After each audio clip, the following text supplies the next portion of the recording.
Hi, my name is Audrey Lee, Certified Holistic Health Practitioner, and today I'm going to talk to you about proper rest. Sleep, good sleep, because we all need it.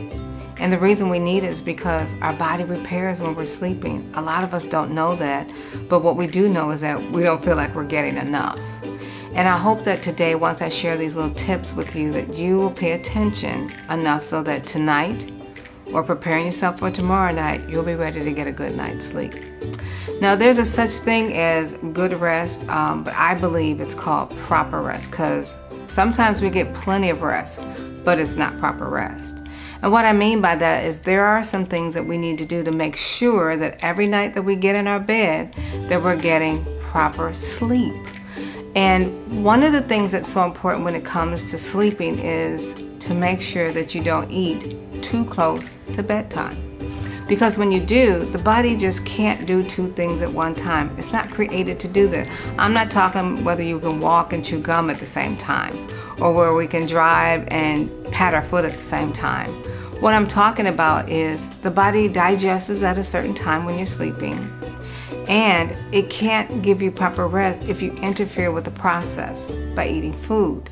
So if you can eat your food about 3 hours before you go to bed, you can be sure that your tummy is just about empty enough so that you can get rest and not have to get up in the middle of the night. Speaking of that, that means don't drink too close to bedtime. If you're going to drink before you go to bed, make sure too that's about 3 hours before. That means if you've got to get medicine in, you're not drinking a lot, but don't sit there at nighttime and decide that's when you're going to have a root beer float. Especially not fatty foods or sugary foods. Those foods happen to drain the body down if they're fat, but stimulate the body if there's sugar or sweeteners in them, and we don't need that interference when we're trying to get a good night's sleep. The other thing is to keep the environment where rest can take place. That means sleeping in a cool, ventilated room, not too hot, because when you're too hot, the body is kicking covers on and taking them off, and the body really can't rest comfortably, and so you get uncomfortable. The other thing that you definitely can do is create an environment in your bath by running a bath with Epsom salt and maybe your favorite essential oil that can calm and relax you. And once you get out, I'm sure that before you even get yourself laid down on the pillow, you're already almost fast asleep. Then let's look at the electrical things that we bring in our room for sleeping or before we go to sleep, like our TVs on, our telephones on, our computers on, the blue lights, the red lights, the yellow lights, all those lights. You don't want to feel like you're in front of a traffic accident while you're trying to sleep. Close or cover those things before you go to bed so they don't interrupt you or wake you, even if you have to get up in the middle of the night. And if you're dealing with any sicknesses that causes you to get up, as you begin to do some of these things, you're going to find that your body's going to rest more comfortably and you're going to feel restored and refreshed in the morning. So make sure that you're thinking of those things. The other thing is making sure that you have comfortable bedding. That's important too. We don't want to sleep in a chair or a recliner. We want to be able to get in a bed to get that good night's sleep that we are supposed to be getting. So when we're thinking about proper rest, think about what your rest would look like or how you would feel when you get it. And that's something that we all can do, but we all can provide the atmosphere to do that.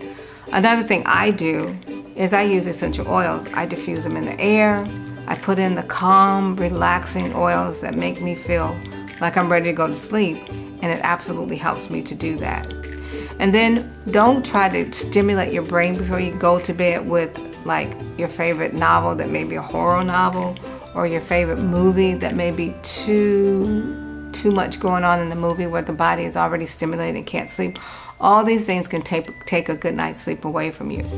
But here's something else that you probably didn't know. There's something called the circadian rhythm. And that's the rhythm that we already have in our bodies that we don't know, or maybe we don't pay attention to. We all have it. And what that means is going to bed by the hour of 10 p.m. I know you're probably saying that lady is tripping.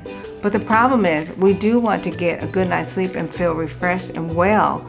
But how can we feel that way when we're pulling all these things away from our body that it needs to get a good night's sleep? So the circadian rhythm allows us to get in the bed by 10, because from the hours of 10 to 2, that's when you get the best sleep ever. You know that REM sleep where you don't even know that you're asleep and you wake up, it's like, man, I had a good night's sleep. Well, you probably did. You were resting at the time that your organs go through their repair state to kind of pass the baton every 2 hours to the other organs so they can do their job to make you well for the next day. And when you throw this off and you do it for years and years and years, we open the door to sickness and disease.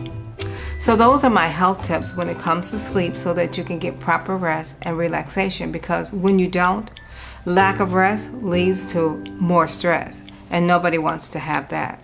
So I hope you've enjoyed these tips and you put them and jotted them down, and you made your tips for you so that tonight you'll get proper rest, because you deserve it. Follow me on Facebook, Instagram, and Twitter, where we'll have more information for you to enjoy.